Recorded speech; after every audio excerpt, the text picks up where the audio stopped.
Oke, kita ketemu lagi dalam pembelajaran termokimia dengan Bu Salsa. Kita lanjut, masih di persamaan termokimia, tapi kali ini kita akan membahas perubahan entalpi lebih detail yang kita terapkan pada persamaan termokimia.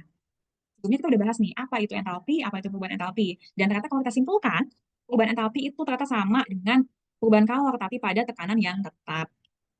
Nah, ternyata entalpi ini juga ada hubungannya dengan hukum kekekalan energi. Ya, kalau kamu tahu hukum kekekalan energi itu kan bahwa energi nggak bisa kita musnahkan ataupun kita ciptakan, yang ada hanya berubah bentuk aja. Nah, entalpi itu bisa kita hitung ketika ada energi yang masuk atau keluar sistem dalam bentuk kalor. Ya. Nah, artinya energi itu nggak hilang, tapi hanya berubah bentuk. Ya, sesuai dengan hukum kekekalan energi. Nah, contoh perubahan bentuk energi dalam kehidupan sehari-hari itu misalnya pembakaran bensin dari energi kimia jadi energi gerak. Karena ada bensin, mobil kamu bisa bergerak nih. Mobil balap ini bisa bergerak gitu. Jadi ketika bensin dibakar, ya nanti energi kimia dari ikatan kimia dalam bensin itu ya, itu bisa berubah menjadi energi yang dipakai untuk bakar bensin. Lalu reaksi pembakaran bensin ini bisa menghasilkan gas. Nah, pembakaran bensin ya itu berarti dia ada proses di sini melepas kalor ya, dan proses melepas energi dalam bentuk kalor ya,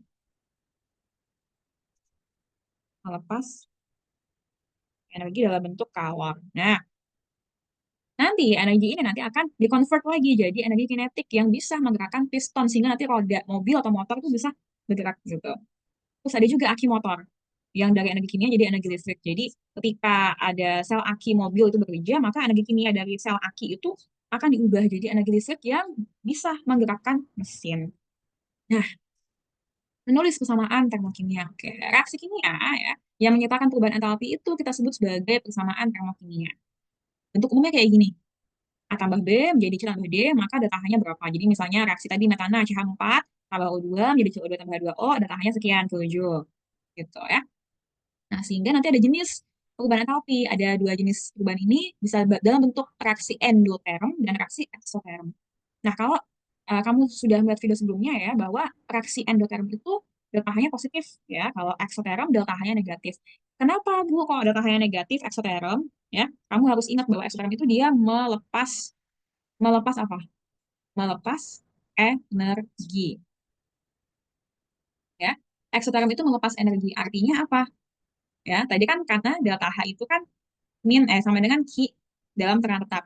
Tapi di sini Q-nya kan negatif karena melepas energi. Maka jadinya delta H-nya juga negatif. Kebalikannya dengan endoterm yang mana dia itu menyerap energi.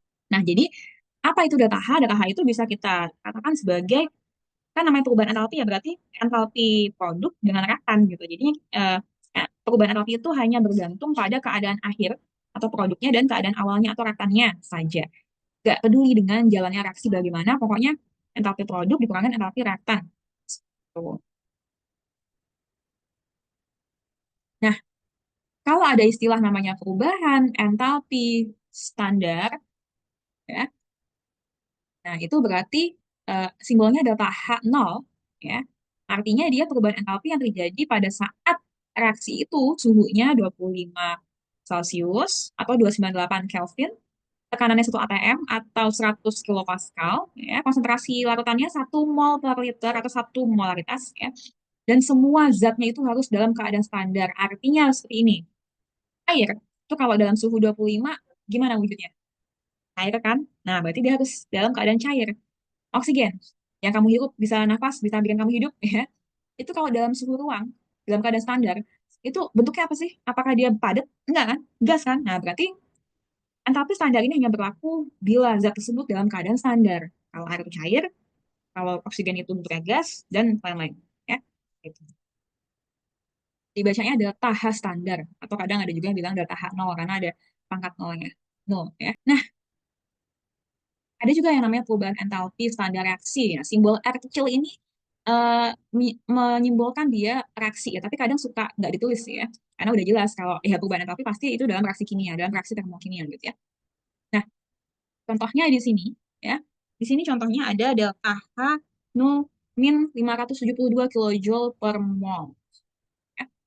Artinya adalah ya, min 572 kilojoule per mol itu artinya ketika di sini ada 2 mol gas H2 ya dengan 1 mol gas O2, bereaksi membentuk dua mol air, ya, maka ya kalor yang dilepaskan, energi yang dilepaskan dalam bentuk kalor ini adalah minus 572 kilojoule.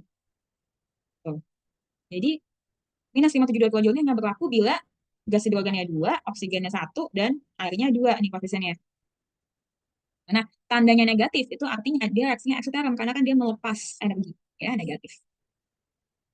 Nah, satuannya kilojoule per mol itu merujuk ke jumlah mol zat seperti yang tertulis di persamaan reaksi. Gitu ya. Nah, oke. Ternyata ya ada berbagai jenis perubahan entalpi.